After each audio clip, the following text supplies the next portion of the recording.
close your mouth. Some of us are trying to eat over here. There's no need to be rude, Grelka. If you don't care... Sorry about the mess. Keeping this place clean is quite a chore. Else. Or Careful perhaps with you that. should crawl back into whatever swamp you came from, lizard man. You're not going to goad me into a fight, so I'll get kicked out, Grelka. Eat your food and leave me in peace. I can't take any more Titus. Indara keeps pushing me around, and I'm not even doing anything wrong. Maybe it's time to quit then. And do what? Losing a job from the Blackbriar family would make me a marked man. No one would ever take me on anywhere else. Don't let it get you down. Indarin will eventually tire of picking on you and move on to someone else.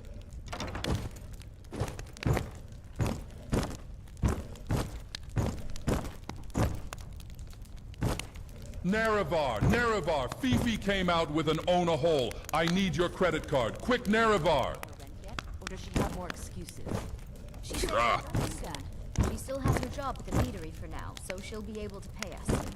Why do you insist on defending that woman? All she does with her money is spend it on that dark elf fish. Until next time, sweet Helga. Last night was the most wonderful night of my life. The things you showed me, the things we did. I could never have dreamt that it was possible. Who even knew that someone could manipulate their body in that manner while wearing Daedric armor boots? You are a true master of the Dibellan arts, my love. Credit to your religion. Perhaps we'll meet again soon. But next time, allow me to bring the trout, your secret lover. Modessi, why don't you just take a bed here? There's no need to sleep in Beggar's Row. The cold stone, the dampness. It suits me, Svenna. Are you sure that's the real reason? It wouldn't have anything to do with others making an Argonian unwelcome. Because if it is... You have a kind heart.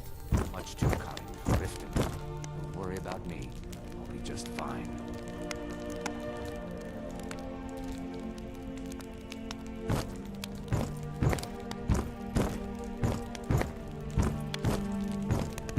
Nerevar, what the fuck is a Blumpkin?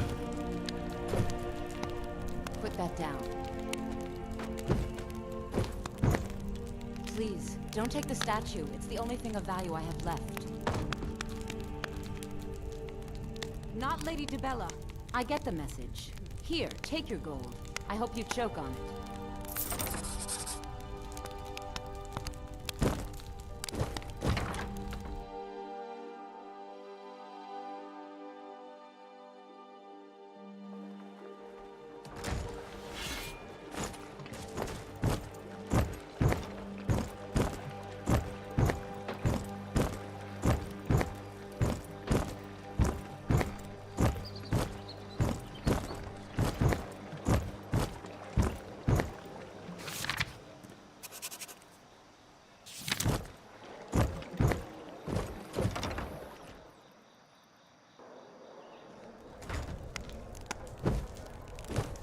Could I interest you in one of our special drinks? With the rumors going around about how poorly... I'm not that foolish. The last thing I want is a war with your people.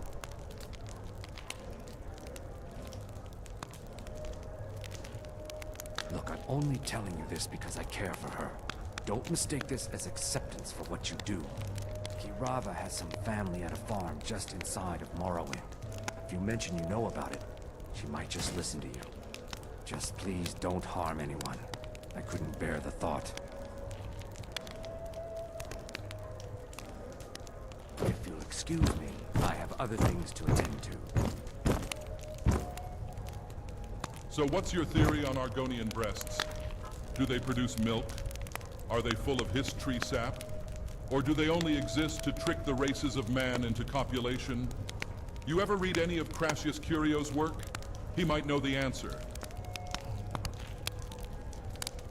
Caleb, another round. I think you've had... Here for a room or something to drink? Show me some coin first.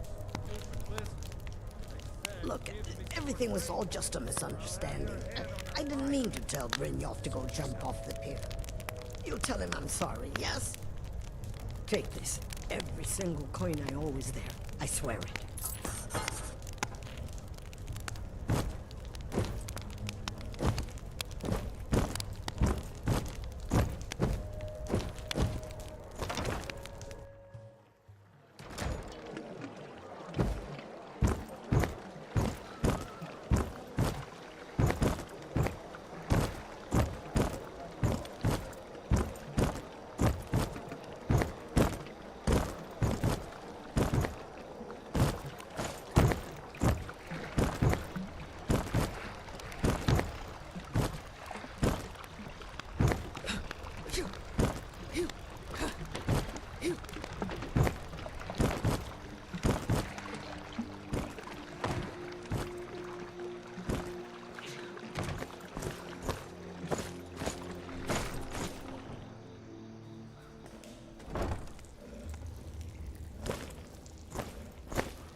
Need something? Until next time. What are you doing that for?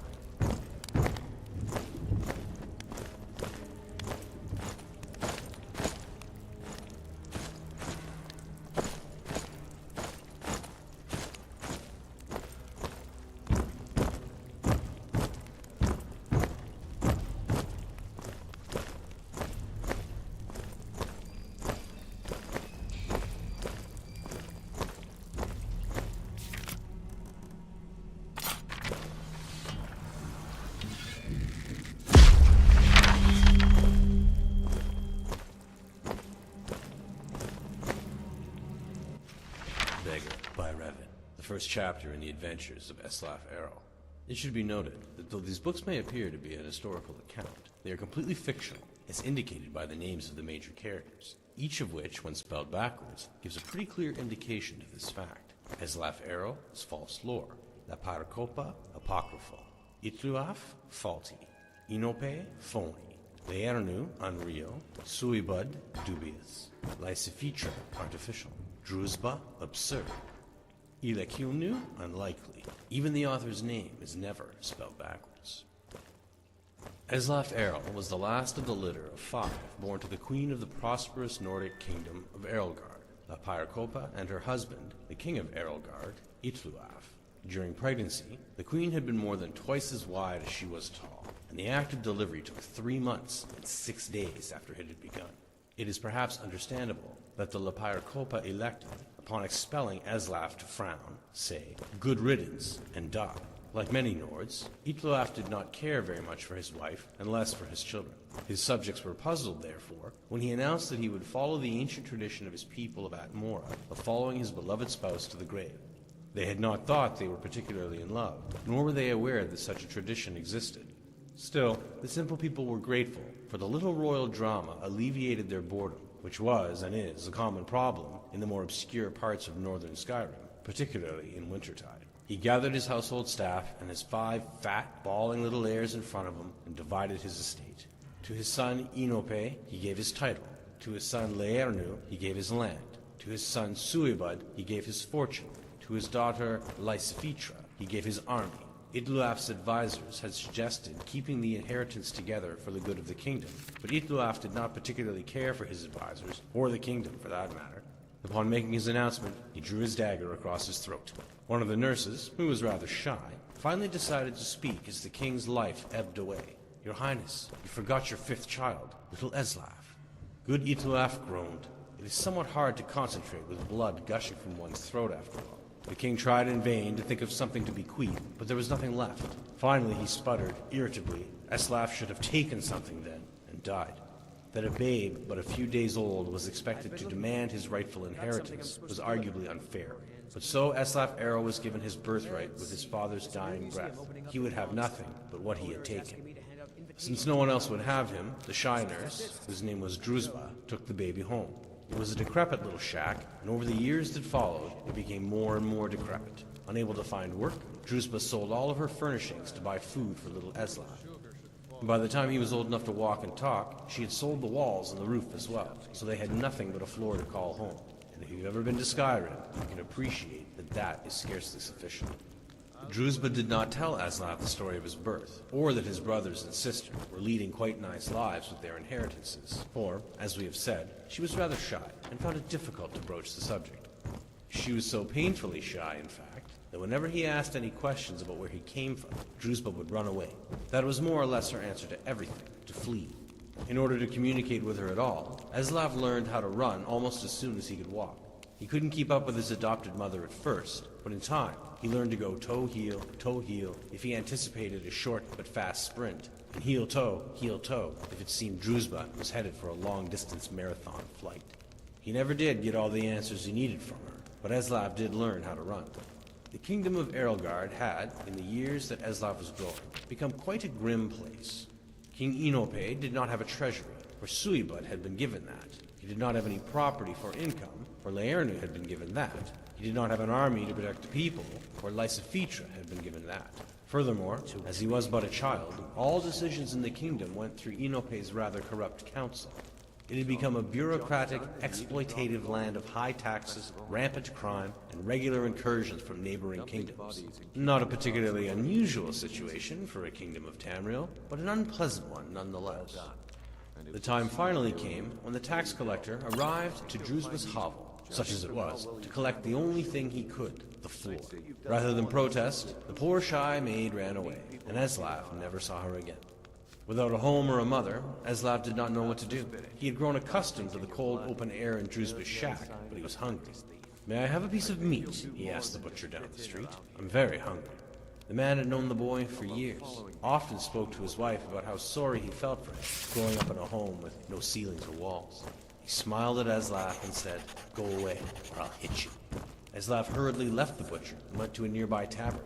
The tavern keeper had been a former valet in the king's court, and knew that the boy was by right a prince. Many times, he had seen the poor ragged lad in the streets, and sighed at the way fate had treated him. "May I have something to eat?" Eslav asked the tavern keeper. "I'm very hungry." "You're lucky I don't cook you, eat you up," replied the tavern keeper. Eslav hurriedly left the tavern. For the rest of the day, the boy approached the good citizens of Edelgard, begging for food. One person had thrown something at him, but it turned out to be an inedible rock.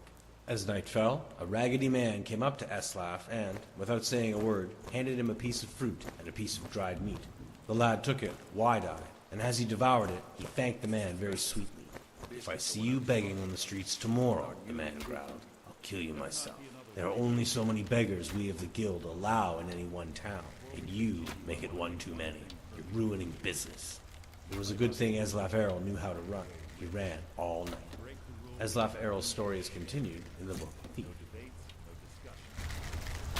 What we say when do I make myself clear? Good, then I think it's time we put your expertise to the test. Wait a moment. You're not talking about Golden Wool, are you? Even our little vets couldn't get it. Claim this recruit possesses an aptitude for our line of work. So let her prove it. Golden Glow I Estate is suggest you listen critically to what important Resner to one has of to our say largest if clients. you want in. However, the owner has suddenly decided to take matters into his own hands and shut us out. He needs to be taught a lesson. Brynjolf will provide you with the details. Mercer, aren't you forgetting something? Since Brynjolf assures me you'll be nothing but a benefit to us, then you're in. Welcome to the Thieves Guild.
Mercer, aren't you forgetting something?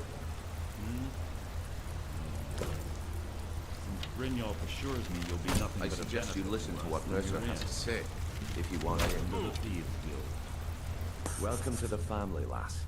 I'm expecting you to make us a lot of coin, so don't disappoint me. Simple. Do as you should talk with Delvin Mallory and Vex.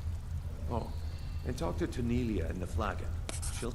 Golden Globe. We need you to teach him a lesson.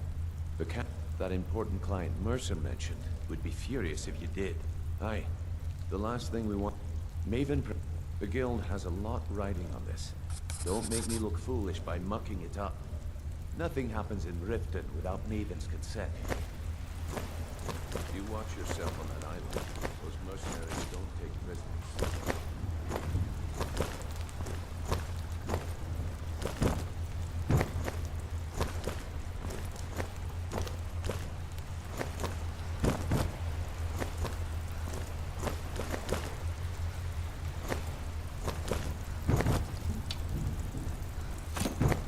Hey, watch it!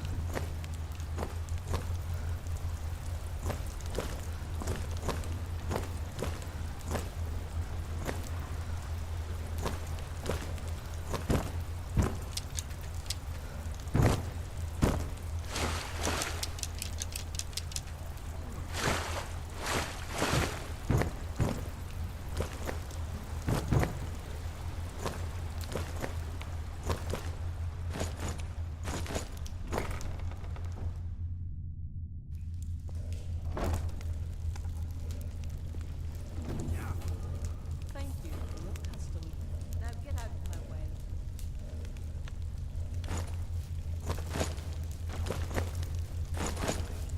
The city of free man. I can hardly believe it. Thank you.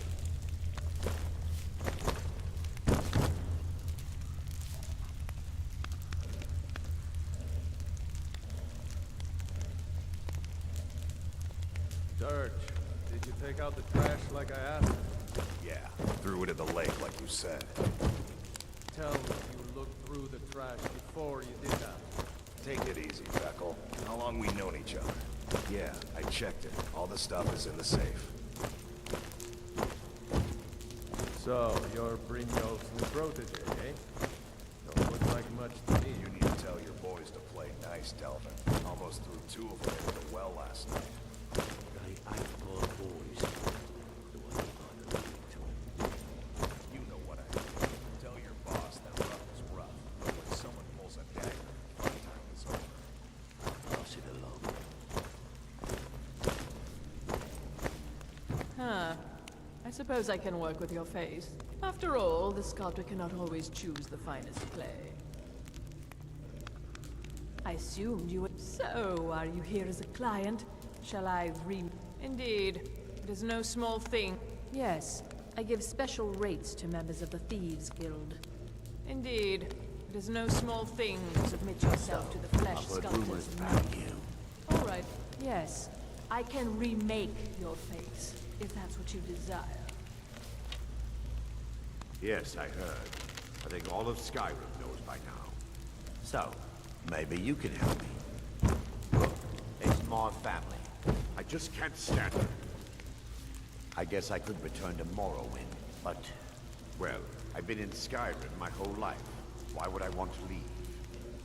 Fine. I do not practice my art for free, however. Be gone until you have the coin to warrant my stay. Oh yes, that. Here you go. I hope it's gonna be ready soon. Very well. You did? No, Thanks. don't I'll get you the move. rest of your coin by tomorrow. Thank you for your custom. Now get out of my way. Delvin, you have no shame. I'll get you the rest like I said. Finally. Walk in the city of free man. I can hardly believe it. Thank you. Yes. Until next time. All eyes are on you, lass. Don't disappoint us.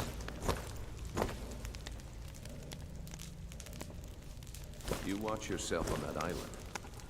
Those...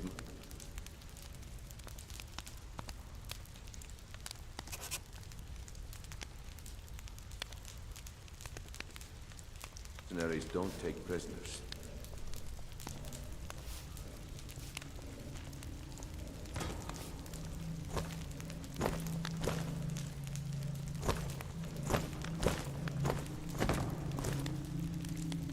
How's it going? I have to wonder. What does the Dragonborn do once he's summoned by the Greybeards? Can the Thum talk like any skill? So you're the new... Well, looks like you and I are gonna have to get very well. Don't even think about it. Hey, sorry. I just get jealous when I I'm hear the rumors. fence down here. I can also provide a few supplies useful to our trade now and again. First, good. Here's your armor. Just make sure you put it to good use. Why don't you take a look at some of my merchandise and we'll see what kind of deal we can make. It was a full shipment of furs. Actually worth a fortune.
Usual guild rate.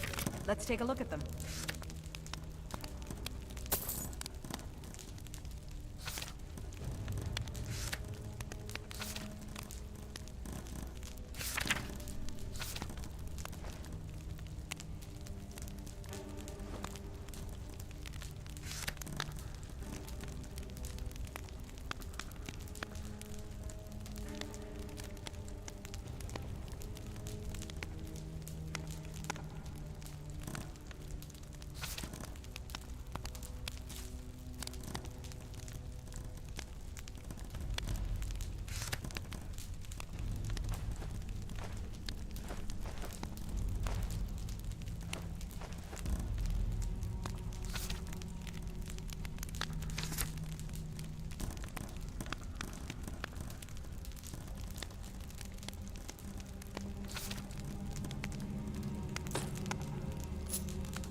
I guess I could return to Morrowind, but... Well, I've been in Skyrim my whole life. Why would I want to leave? Fine.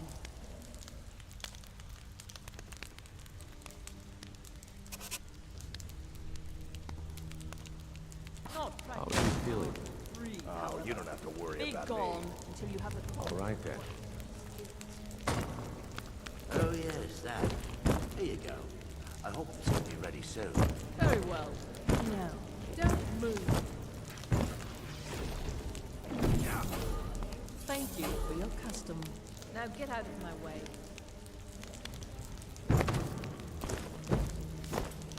Brynjolf, eh? Let me guess.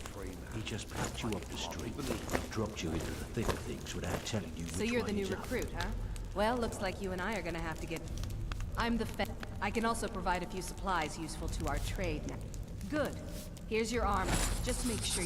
Why don't you take a look at some of my merchandise and we'll see what kind of deal we can make.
Now, if you'll excuse me.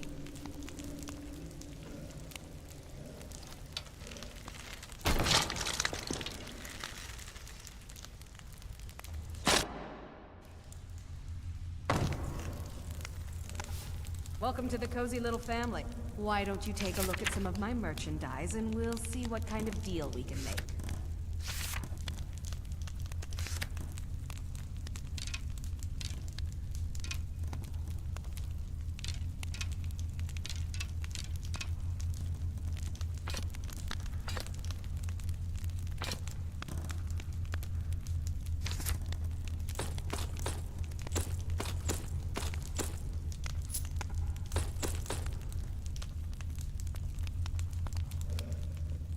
All right, then.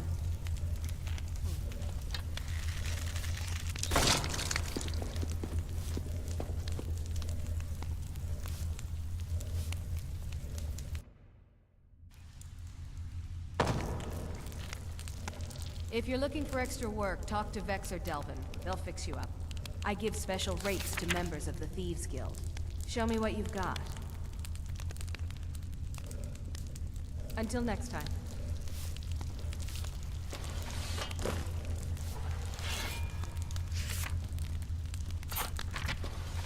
Stick to the rules and Let me guess.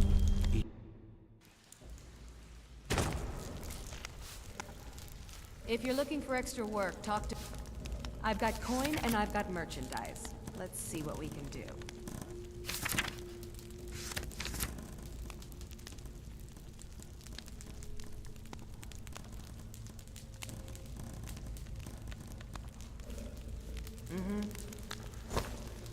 Hello, Snowflake.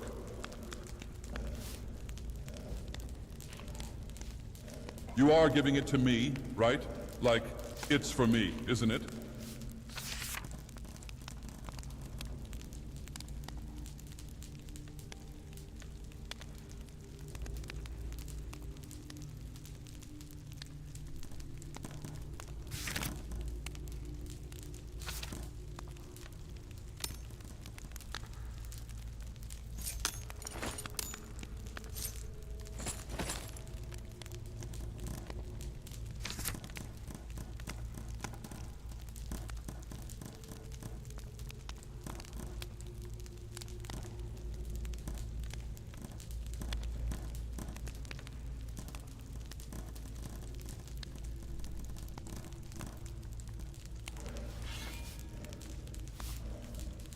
Got any ash yams?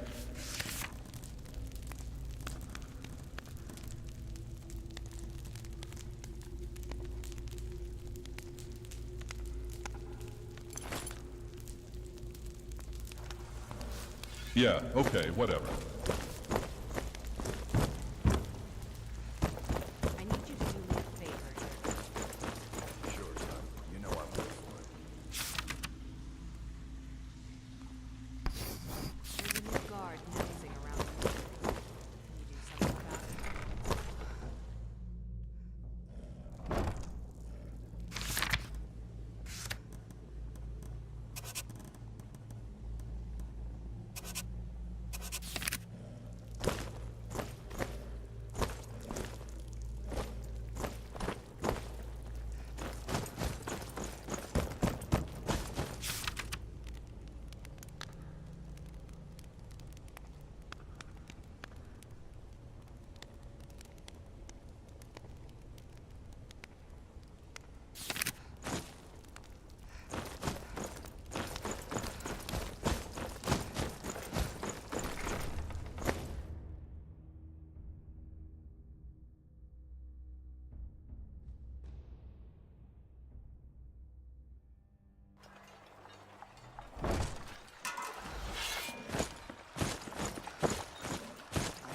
Poor soul lost.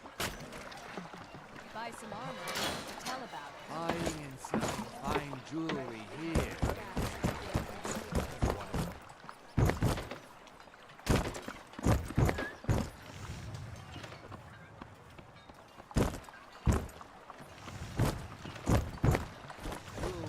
Legendary Argonian craftsmanship. It's all right. Buy armor from Grelka.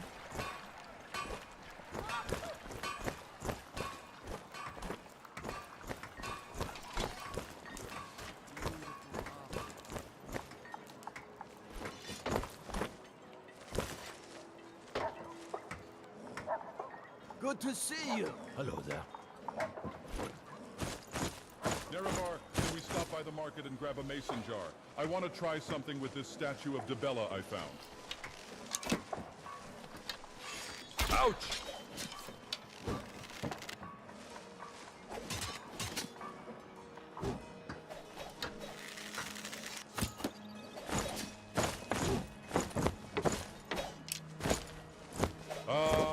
Fuck. Back in Riften. I still owe that Blackbriar bitch money. Do you happen to have 1,069 septims on you, Nerevar? I lost a bet.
chance. Buying and selling fine jewelry here.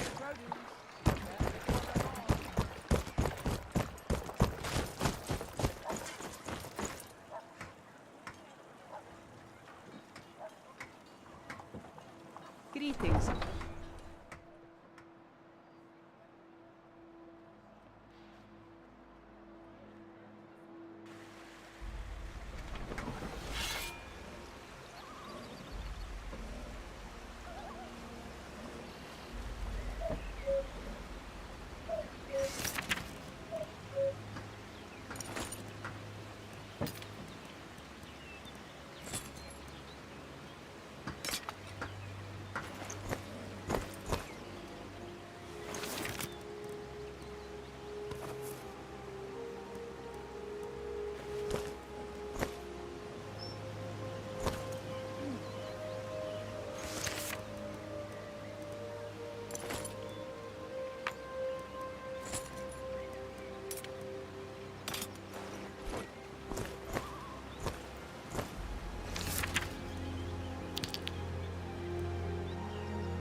Not to toot my own horn, Nerevar, but I must say I've been queening the fuck out recently.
Oh, hello.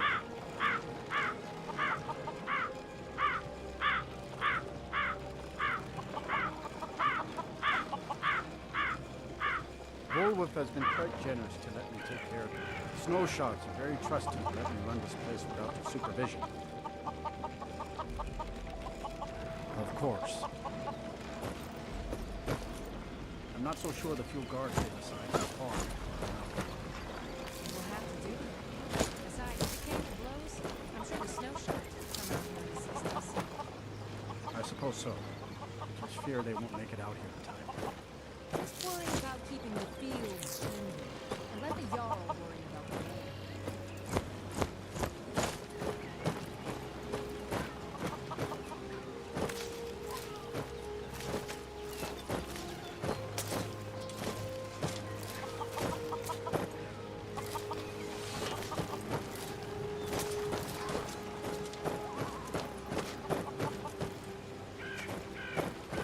Hello, friend.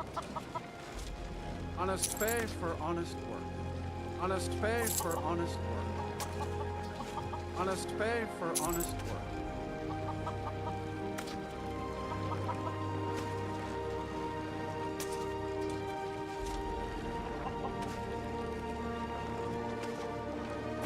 See ya.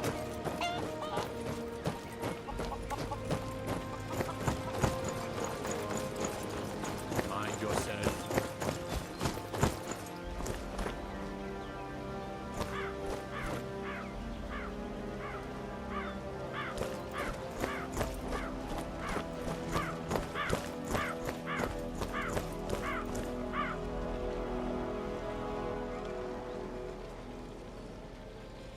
The suffering the Daedra cause will not go unpunished.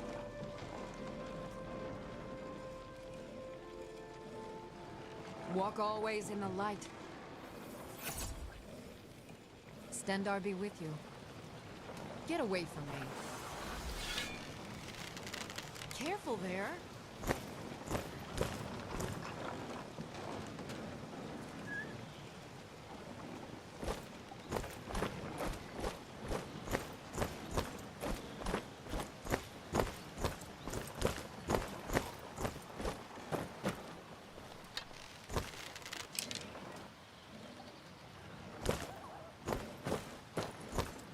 Soon we'll rid Skyrim of elves, their bloody justicars, and the Jarls in their pockets. More damn lot of them.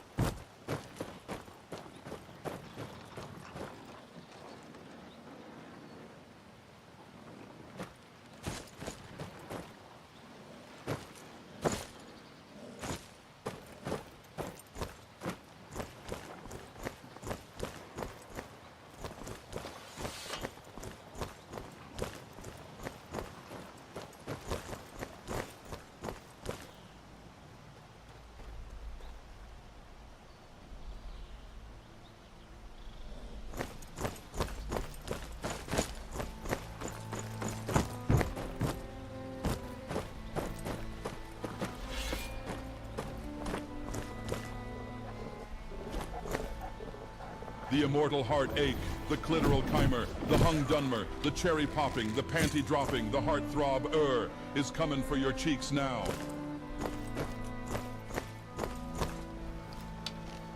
Stop! Don't touch me there! That is my no-no square.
You're a disgrace to your own kind.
warning you. Back off.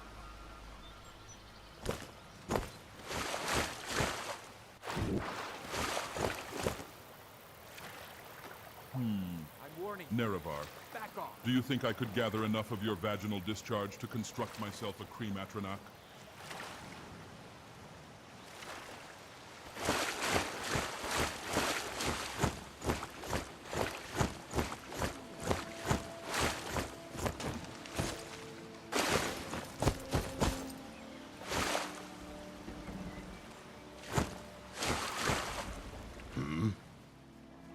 Fight well.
Wolfmare's Guide to Better Thieving by Wolfmare Shadowcloak. A boastful thief discusses the tricks of the trade.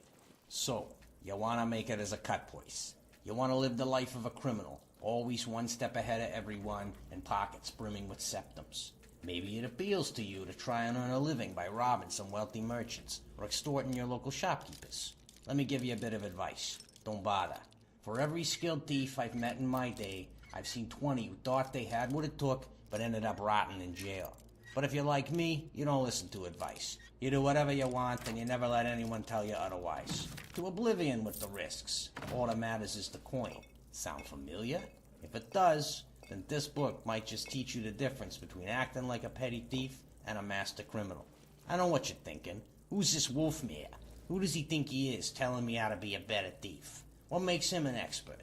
Simple. Maybe you heard about that heist in Mournhold, when Queen Baranzaya's coronation crown went missing. Or perhaps the tale of an Elder Scroll gone missing from the White Gold Tower has reached your ears. That's right. It was yours truly. I've done just about every kind of job you can imagine, and I got the septums put away to prove it. How else could an ex-thief find the resources to publish his own book? Now that I have your attention, let's start with two of the most fundamental skills you'll need to sharpen if you want to make it as a cut purse. Picking locks and picking pockets. And before you roll your eyes and throw this book aside in disgust, I can promise you that the easiest way you're going to get caught is by ignoring the basics. But if you can master these activities, you'll find yourself swimming in coin. Picking pockets is one of the easiest skills to learn, but you'd be surprised how often I've seen novice thieves muck it up. The lesson here is twofold. First, know your surroundings, and second, know your approach. Where and when you decide to go fishing is just as important as who you choose as your mark. Follow them a while. There's never a need to rush. Wait until they're somewhere isolated and out of earshot of any guards. But most importantly, always know when to let the mark go. Getting pinched simply isn't worth the risk. There'll always be plenty of other marks who come along with their pockets full. As far as the approach goes, don't drop into your crouch until you are completely out of the mark's view. Directly behind and preferably close to it. Don't spend too long deciding what you'll lift either. A good thief should be able to hit a mark and make off with something valuable in less than 5 seconds. Last of all, plying this trade at night will greatly reduce your chances of getting caught. If you have no other choice and you have to do it in the daylight, just make sure you aren't out in the open, huh? Lockpicking is an art form that takes years to master. The important thing to remember is that no two are alike, each one behaving completely differently. As long as you keep your wits about you and your patience, you'll find them easier to defeat than you'd initially expect. Good picks are always essential. Make sure you have plenty of them tucked away in your pockets. Always take your time and keep a light touch on the picks. When the tumblers begin to fall into place, you should feel the pick tremble ever so slightly. This means you'll need a sweet spot. Now slow down at that point and only move the picks with the finest touch. If you blindly poke the lock like an old man, all you're going to end up with is a bunch of broken picks and equally broken pride. As a last resort, if the lock is completely confounding you, there's always the option of smashing it. Just keep in mind that this is rarely successful and could potentially make a great deal of noise. By using my techniques, I'm not merely suggesting you'll be a successful thief, I'm giving you a solid guarantee. All it takes is a little bit of patience and a great deal of practice, and then maybe, just maybe, you'll become as successful as old Wolfmare. In my next volume, we'll move on to another important tool in your arsenal, sneaking. I'll prove to you that the shadows can be just as potent of a weapon as your blade if you know how to bend it to your will.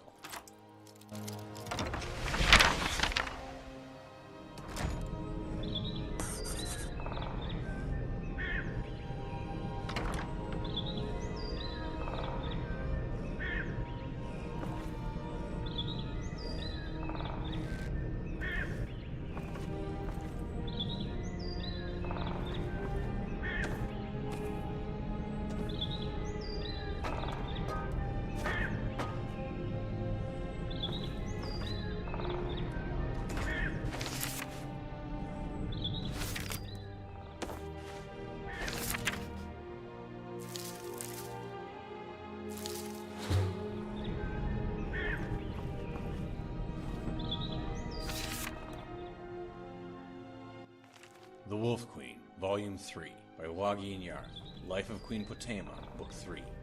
From the pen of the 1st century 3rd Era sage Montefiore, 3rd Era 98.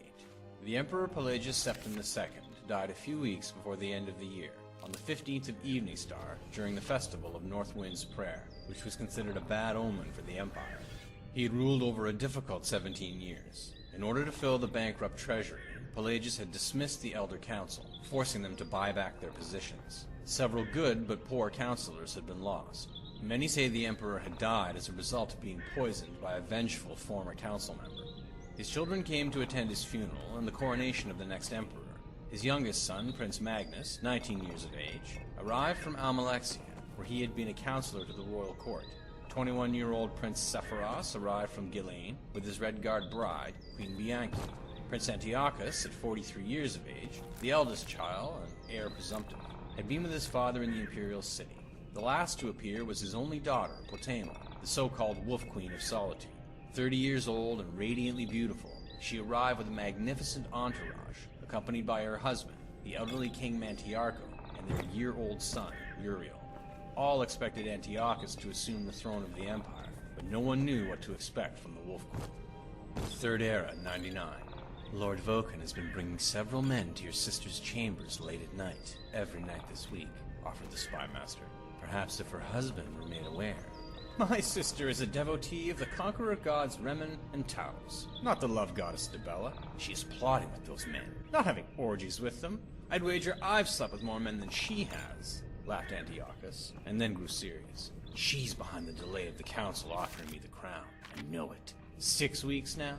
They say they need to update records and prepare for the coronation. I'm the emperor. Crown me into oblivion with the formalities. Your sister is surely no friend of yours, your majesty, but there are other factors at play. Do not forget how your father treated the council. It is they who need following, and if need be, strong convincing, the spy master added, with a suggestive stab of his dagger. Do so, but keep your eye on the damnable Wolf Queen as well. You know where to find me. At which brothel, your highness? Inquired the spy master. Today being Fredas, I'll be at the Cat and Goblin.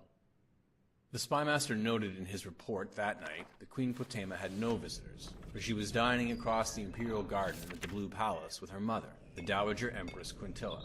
It was a warm night for wintertide, and surprisingly cloudless, though the day had been stormy. The saturated ground could not take it anymore, so the formal, structured gardens looked as if they had been glazed with water. The two women took their wine to the wide balcony to look over the grounds.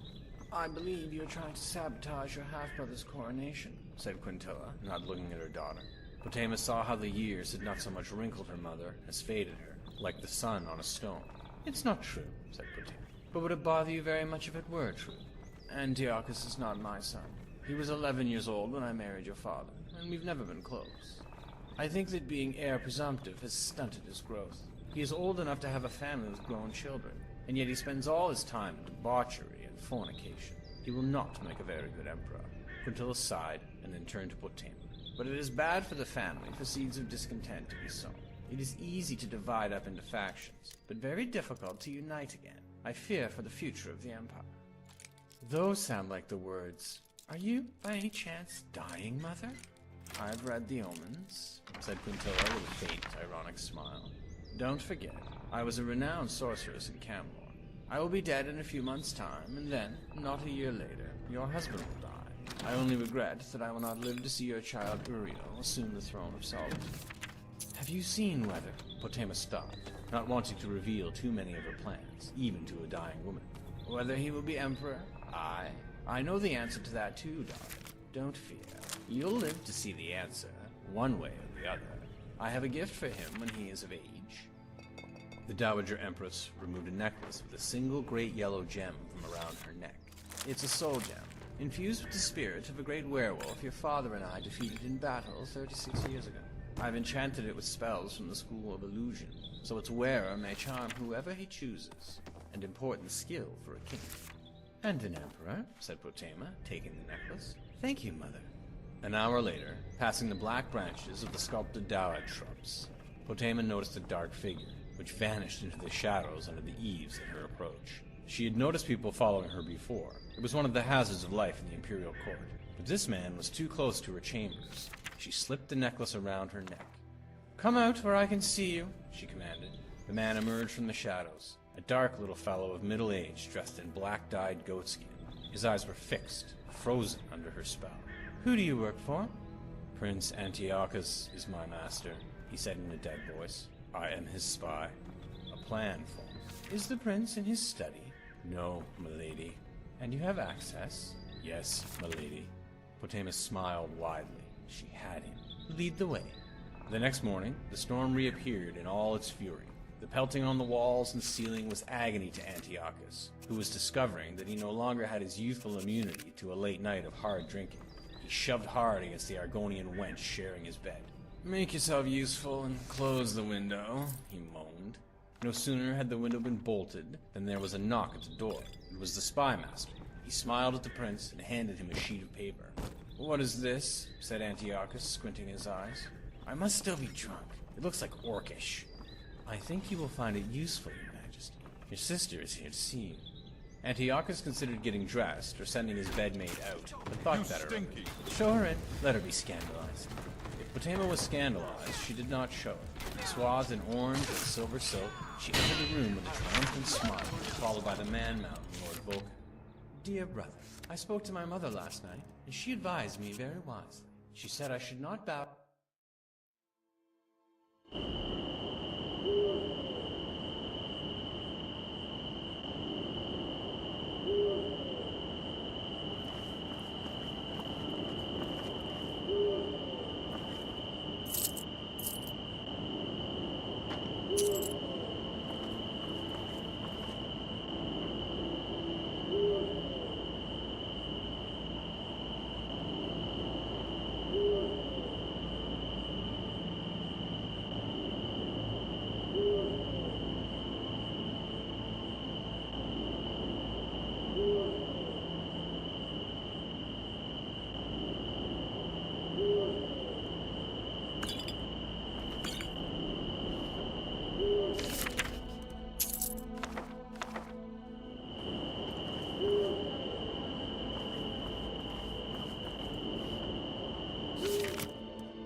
Mystery of Talara, Volume 1, by Mara Lyketh, Part 1 of the story of Princess Talara.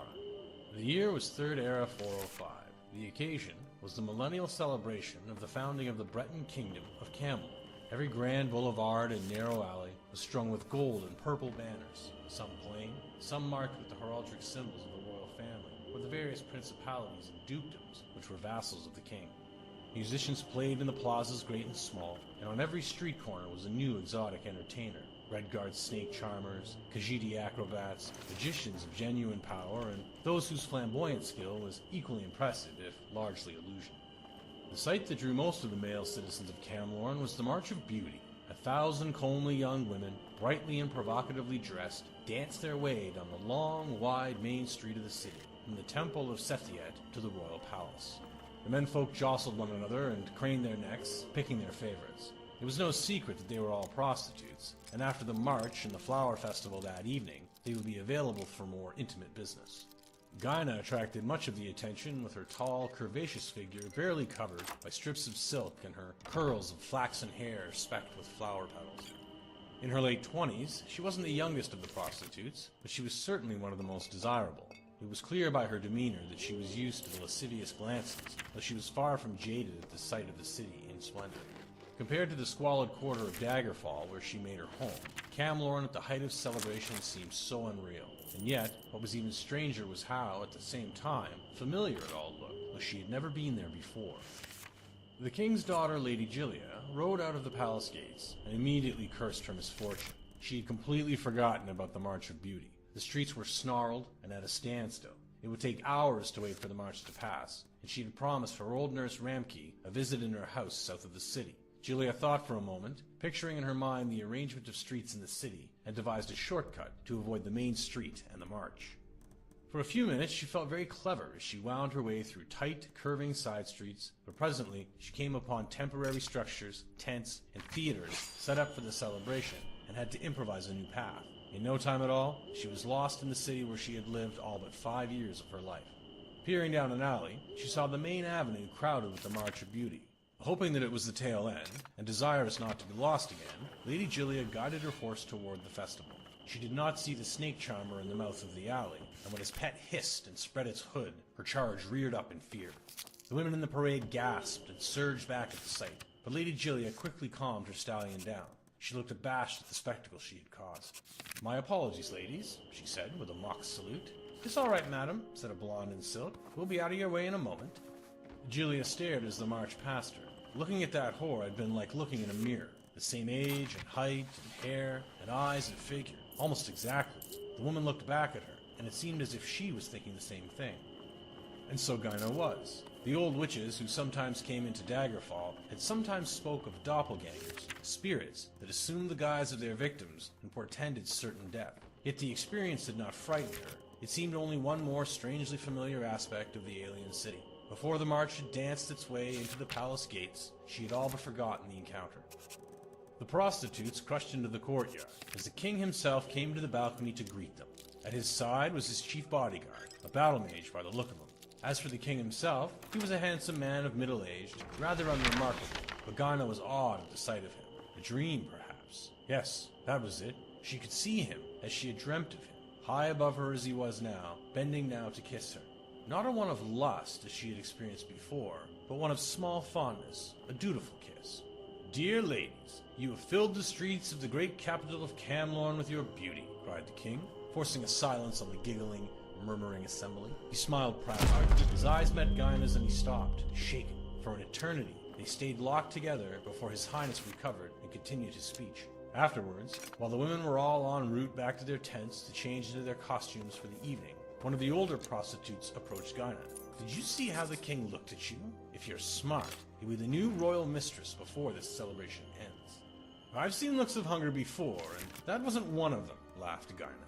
"I'd wager he thought I was someone else, like that lady who tried to run us over with her horse. She's probably his kin, and he thought she had dressed up like a courtesan and joined the March of Beauty. Can you imagine the scandal?" When they arrived at the tents, they were greeted by a stocky, well-dressed young man with a bald pate and a commanding presence of authority. He introduced himself as Lord Strail, ambassador to the Emperor himself and their chief patron. It was Strail who had hired them, on the Emperor's behalf, as a gift to the king and the kingdom of Camelot.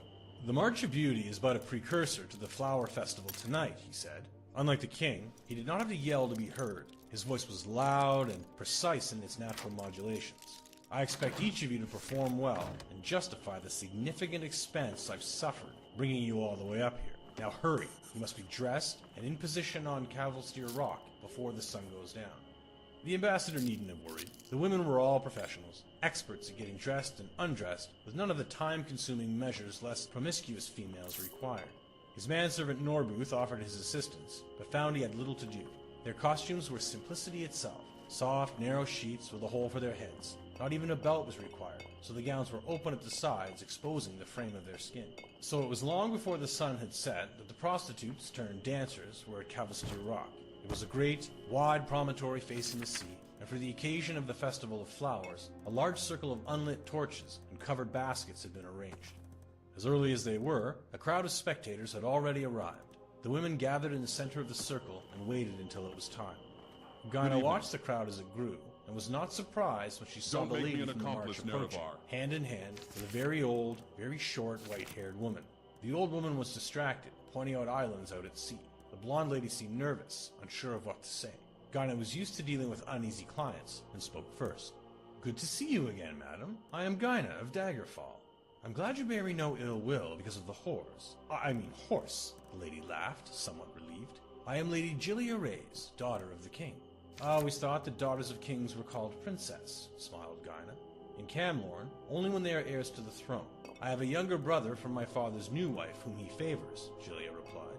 She felt her head swim. It was madness, speaking to a common prostitute, talking of family politics so intimately. Relative to that subject, I must ask you something very peculiar. Have you ever heard of the Princess Talara? Gaina thought a moment. That name sounds somewhat familiar. Why would I have? I don't know. It was a name I just thought you might recognize, sighed Lady Gilia. Have you been to Camlorn before? If I did, it was when I was very young, said Gaina, and suddenly she felt it was her turn to be trusting. Something about the Lady Gilia's friendly and forthcoming manner touched her. To be honest, I don't remember anything at all of my childhood before I was 9 or 10. Perhaps I was here with my parents, whoever they were, when I was a little girl. I tell you, I think perhaps I was. I don't recall ever being here before, but everything I've seen, the city, you, the king himself, all seem like I've been here before, long ago. Lady Gilia gasped, took a step back. She gripped the old woman, who had been looking out to sea and murmuring by the hand. The elderly creature looked to Gilia, surprised, and then turned to Gaina. Her ancient, half-blind eyes sparkled with recognition, and she made a sound like a grunt of surprise. Gaina also jumped. If the king had seemed like something out of a half-forgotten dream, this woman was someone she knew, as clear and yet indistinct as a guardian spirit. I apologize, stammered Lady Gilia. This is my childhood nursemaid, Ramke. It's her! The old woman cried, wild-eyed. She tried to run forward, arms outstretched, but Gilia held her back. Gaina felt strangely naked and pulled her robe against her body. No, you're wrong, Lady Gilia whispered to Ramke, holding the old woman tightly. The Princess Talara is dead. You know that. I shouldn't have brought you here. I'll take you back home. She turned back to Gaina, her eyes welling with tears. The entire royal family of Camlorn was assassinated over 20 years ago. My father was Duke of Oloine, the king's brother, and so he inherited the crown. I'm sorry to have bothered you. Good night. Gaina gazed after Lady Gilia and the old nurse as they disappeared into the crowd, but she had little time to consider all she had heard. The sun was setting, and it was time for the flower festival. 12 young men emerged from the darkness, wearing only loincloths and masks, and lit the torches. The moment the fire blazed, Gaina and all the rest of the dancers rushed to the baskets, pulling out blossoms and vines by the handful. At first, the women danced with one another, sprinkling petals to the wind. The crowd then joined in as the music swelled. It was a mad, beautiful chaos. Gaina leapt and swooned like a wild forest nymph. Then, without warning, she felt rough hands grip her from behind and push her. She was falling before she understood it. The moment the realization hit, she was closer to the bottom of the 100-foot-tall cliff than she was to the top. She flailed out her arms and grasped at the cliff wall. Her fingers raked against the stone and her flesh tore, but she found a grip and held it. For a moment, she stayed there, breathing hard. Then, she began to scream. The music and the festival were too loud up above. No one could hear her. She could scarcely hear herself. Below her, the surf crashed. Every bone in her body would snap if she fell. She closed her eyes, and a vision came. A man was standing below her, a king of great wisdom, great compassion, looking up, smiling. A little girl, golden-haired, mischievous. Her best friend and cousin clung to the rock beside her. The secret to falling is making your body go limp. With luck, you won't get hurt, the girl said. She nodded, remembering who she was. 8 years of darkness lifted. She released her grip and let herself fall like a leaf into the water below.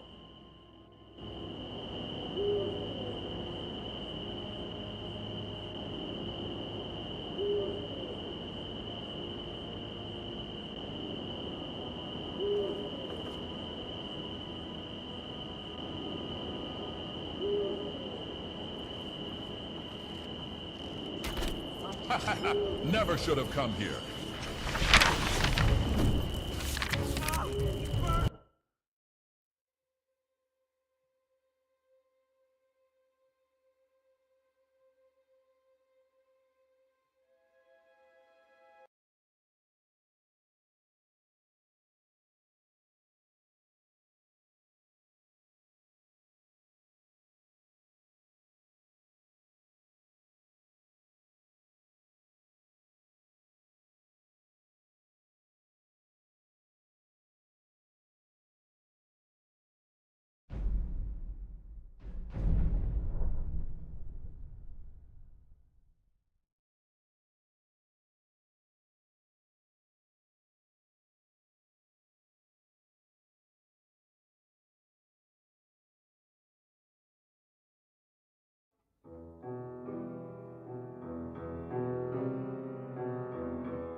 This is your fault for wanting to be a pussy bitch Nerevar.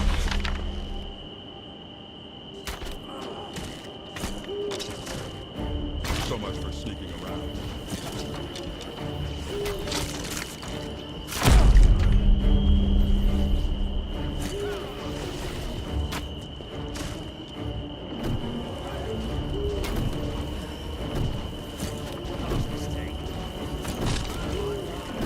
Mission success.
Brief History of the Empire.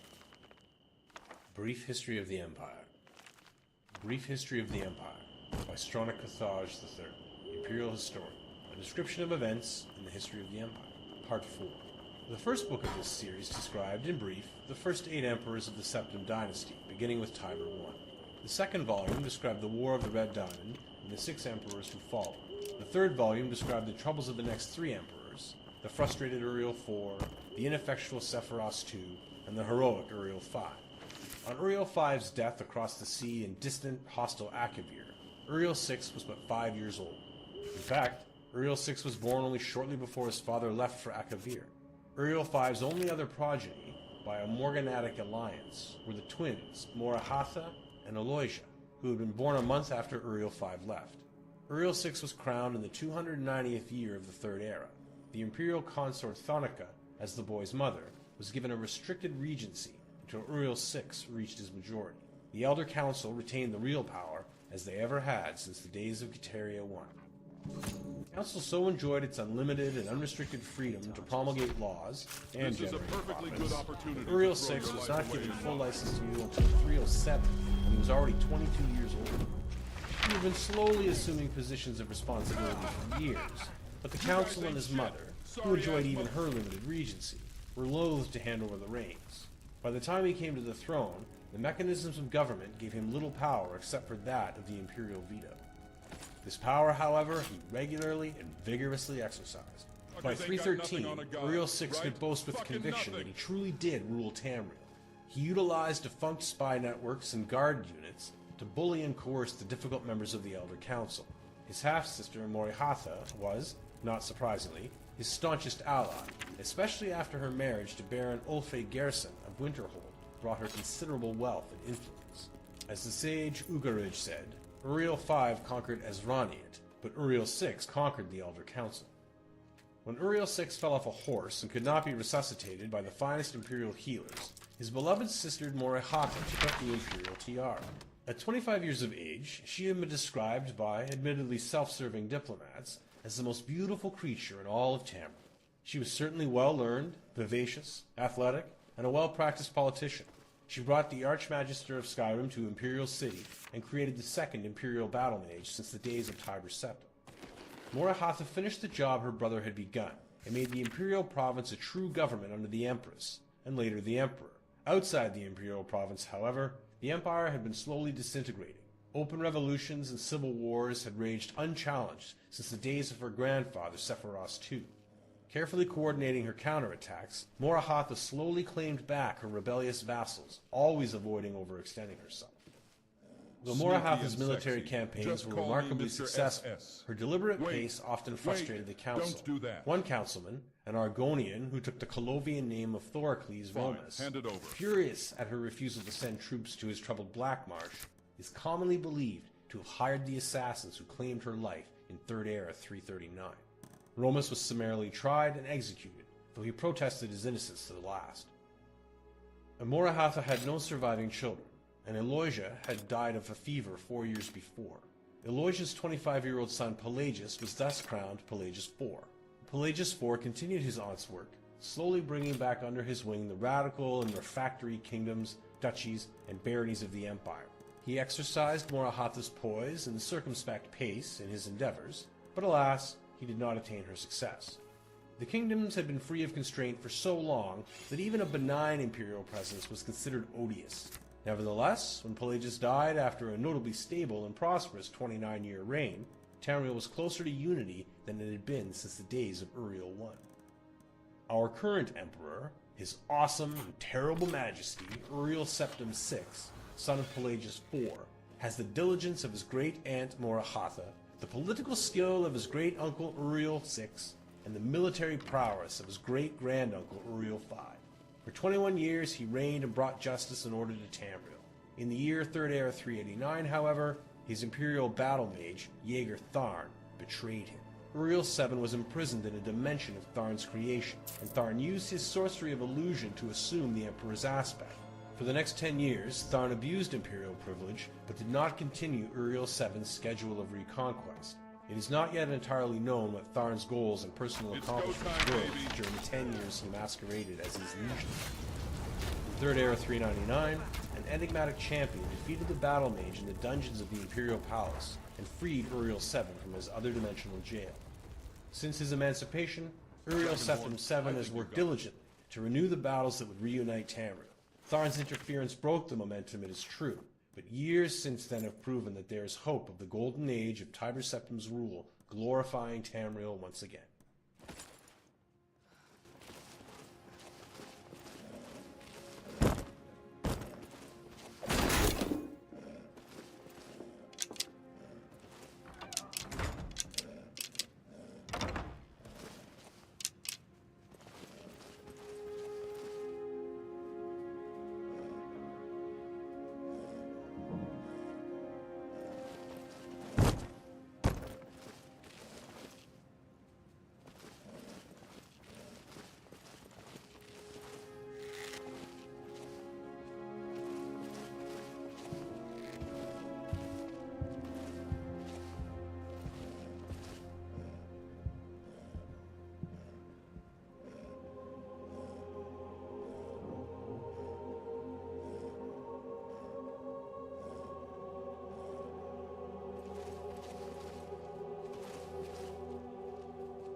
Golden Glow Bill of Sale. Erengar. This document acknowledges the sale of Golden Glow Estate and all property, assets, and materials contained within. Payment of the property has been made in full by Golemai as an agent on behalf of the buyer. All dealings with the Thieves Guild in Riften is to cease immediately. To deter any possible retribution for this act, you are to take immediate steps to protect our assets in any way you see fit. I think you'll find that the Thieves Guild is far more bark than bite, and will likely avoid Golden Glow Estate rather than thin their already dwindling numbers. Good luck, and may this be the start of a long and lucrative partnership.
So, are we like done fighting now?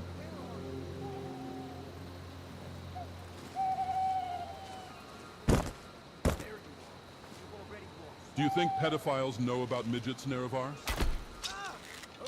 Great. Now we get to kill everyone.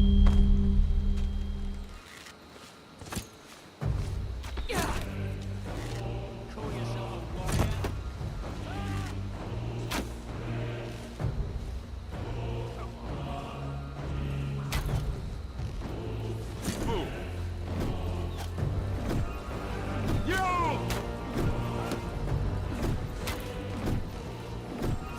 Enjoy the long honk shoe, you swits.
Never should have come.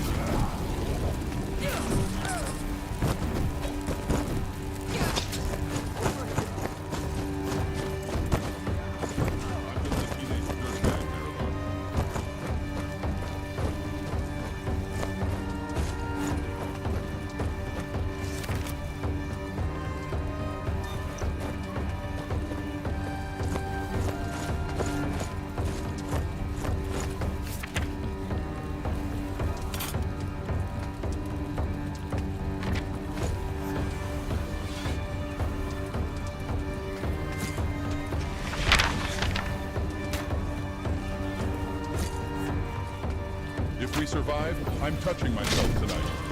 Who are we kidding? I'm doing it anyway. Any more red dots on your compass, Nerevar?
Nerevar, I have to tell you something.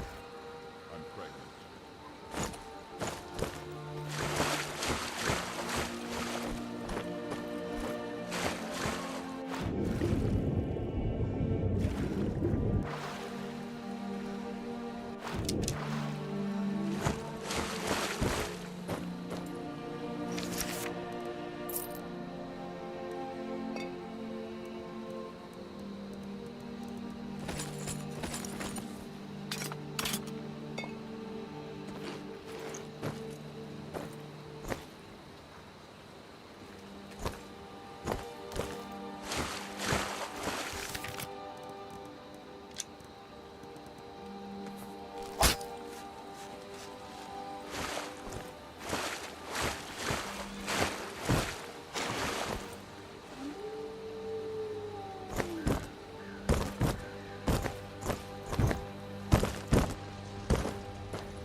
One moment!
Get marked on it. In well.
Bastard!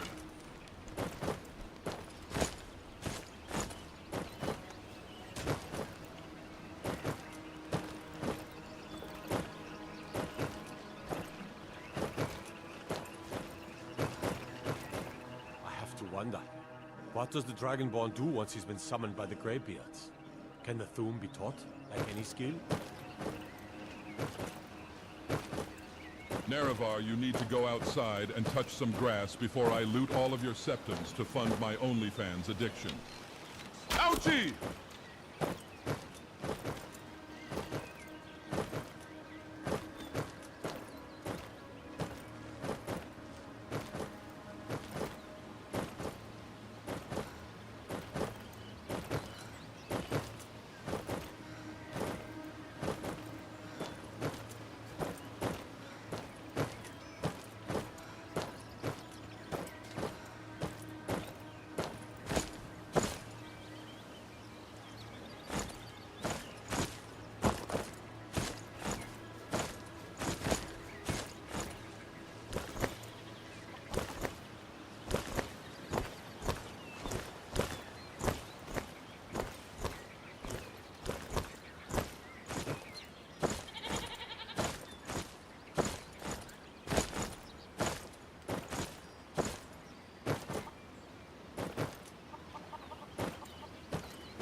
to see you.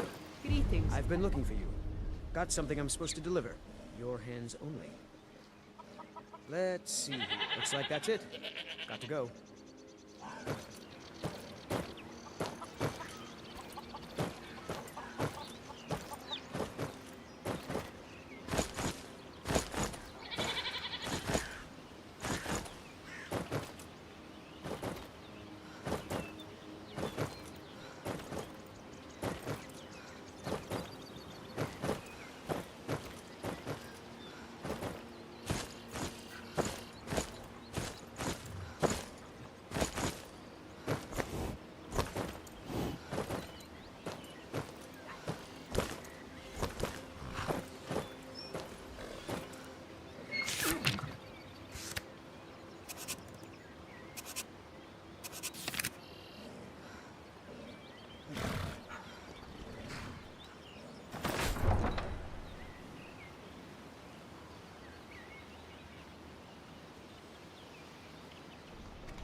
Hey.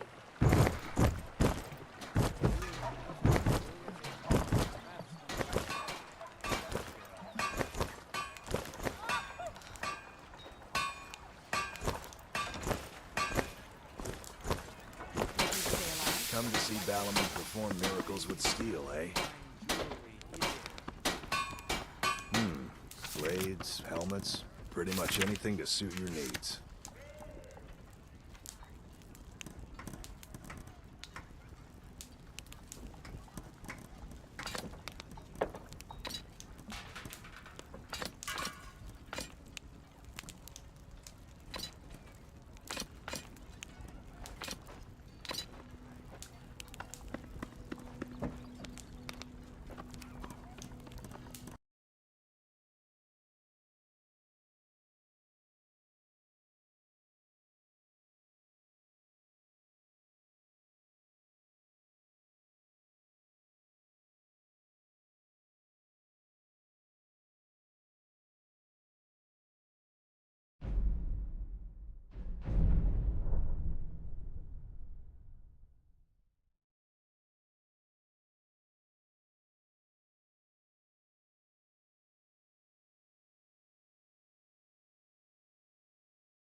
Come to see Balaam perform miracles with steel, eh?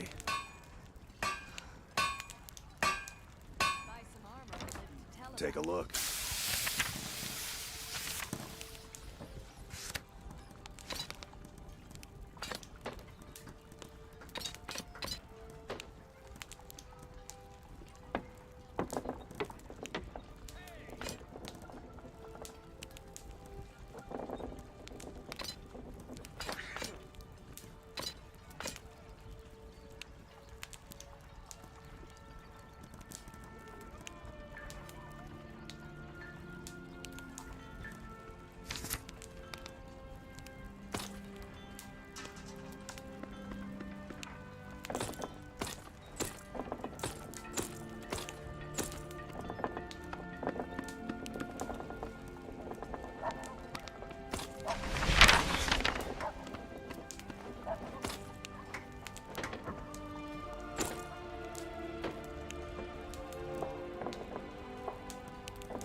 If you need any more smithing work, come see me.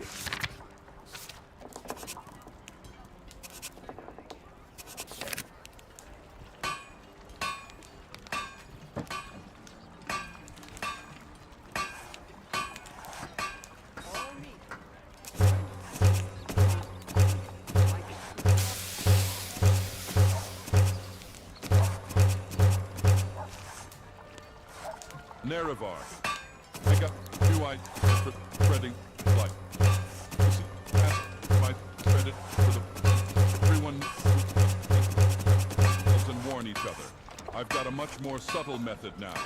Picture this. STDs. No one will want to talk about how they caught the diabolical Dagoth clap. It's the perfect plan, Nerevar.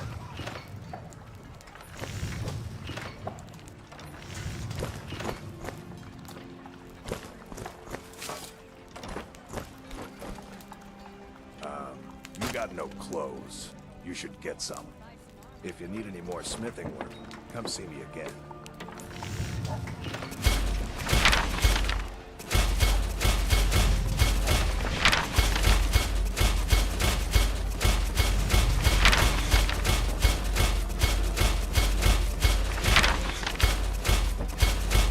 What brings you to bed? Repair?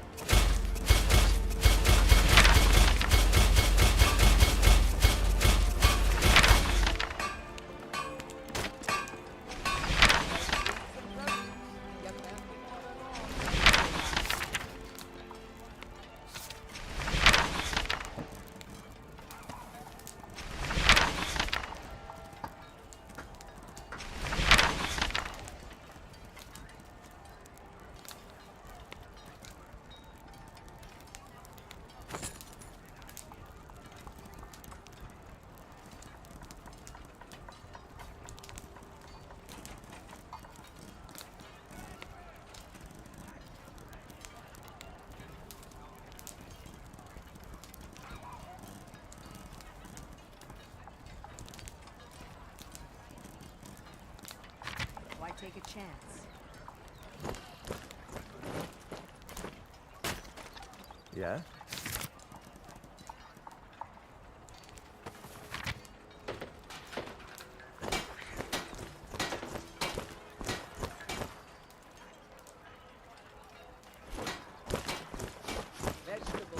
You know Ner... Welcome to the Pond Prawn.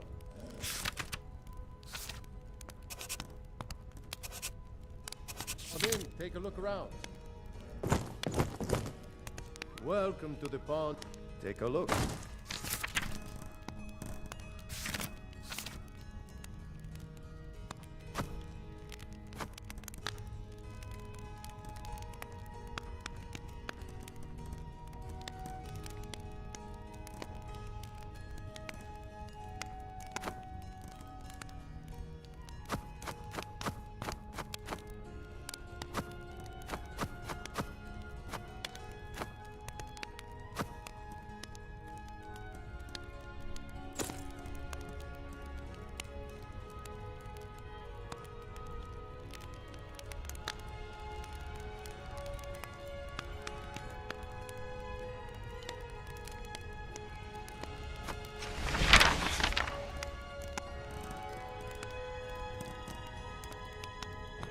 Until next time.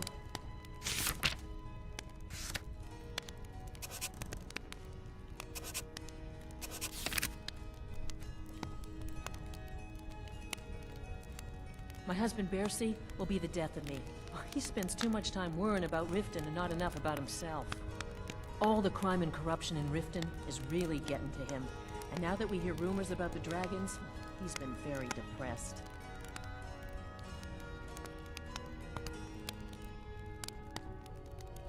We both own the Pawn Prawn together, but my husband Bercy single-handedly kept the place running despite all our problems.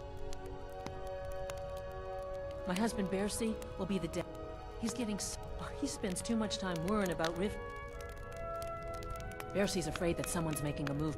Need something?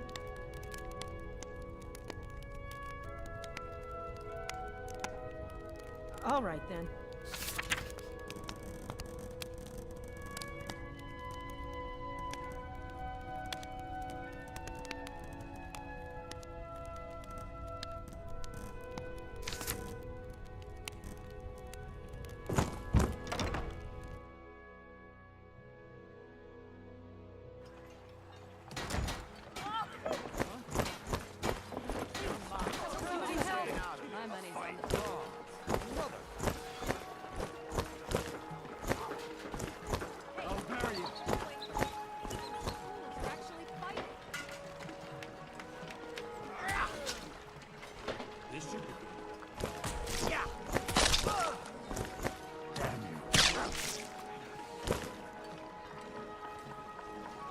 stay alive. Jewelry with Why take a legendary chance? Argonian crafts. This better be good. Need something?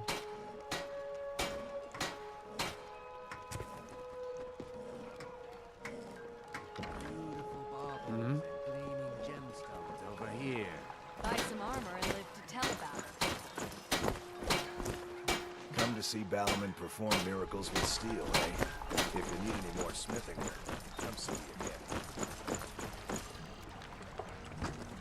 You gonna buy something? Or just here for... See for yourself.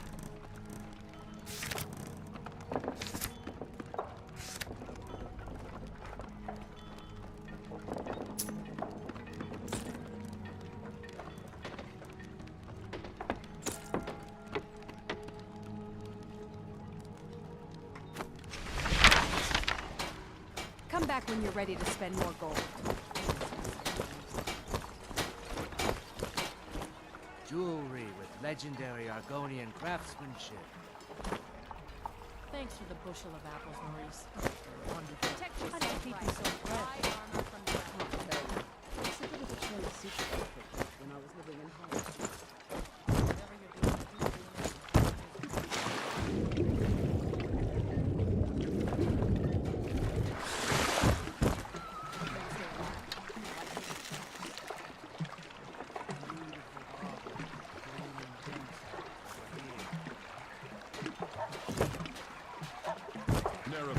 The Oblivion remake is real. All of the anime profile pictures in my mentions are gone. Cope and see few chronically online artists. Buy some armor and live to tell about it.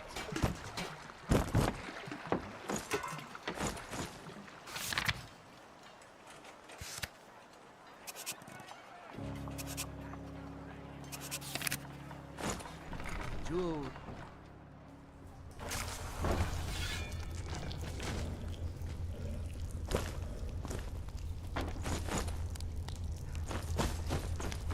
Watch what you're doing.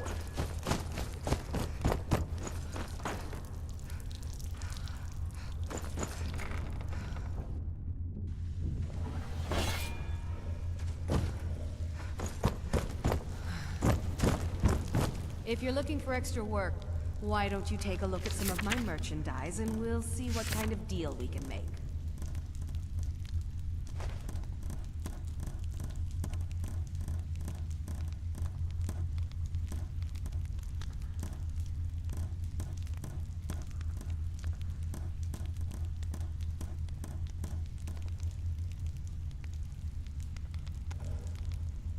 All right then. I've been working on a new spell, you know. Testiculus torsioneus. I think you will enjoy using it once it's done. It doesn't work on women. If that's what you desire. Yes, I heard. I think all of Skyrim knows by now. So, maybe you can help.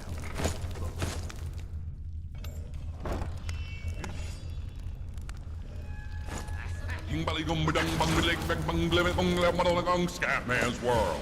Boppo people.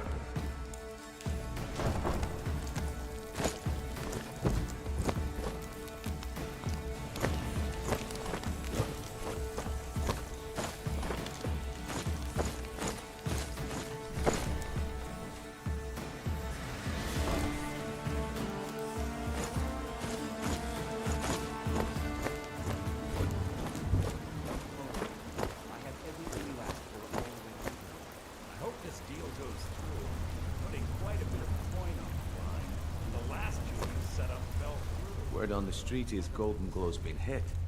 Good job, lass. Let me take a look at what you found. Arengoth sold Golden Glow? What's that idiot thinking?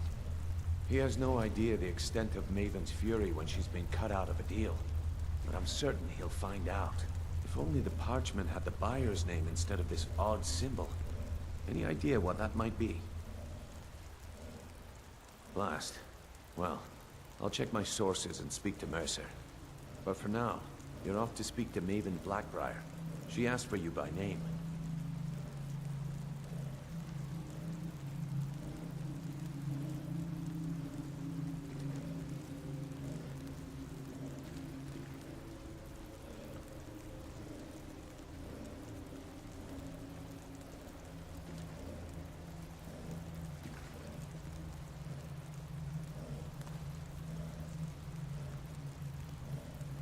Don't sound so eager.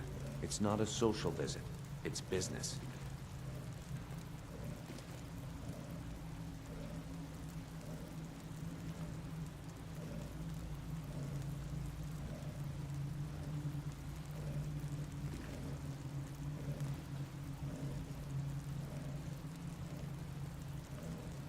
That's between you and Maven, and I prefer to keep it that way. Don't worry about it. Maven's business dealings usually involve quite a bit of gold for her people.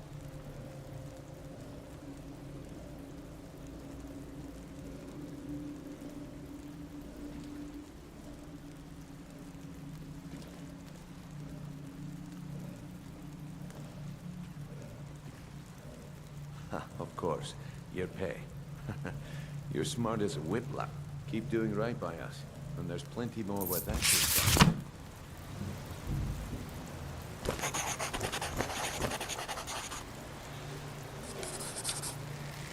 Oh!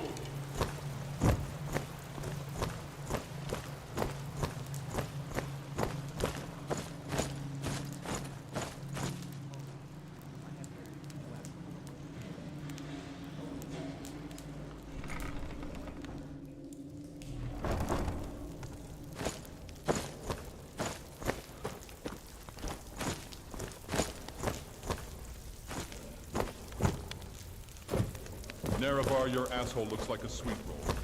Who were you with last night?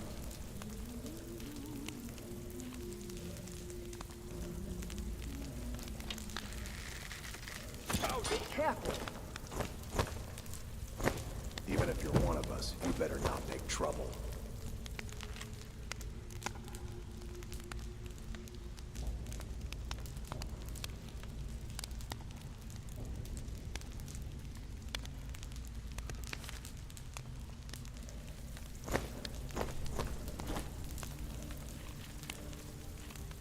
You could Great have shown your ass. you know. So, what do you...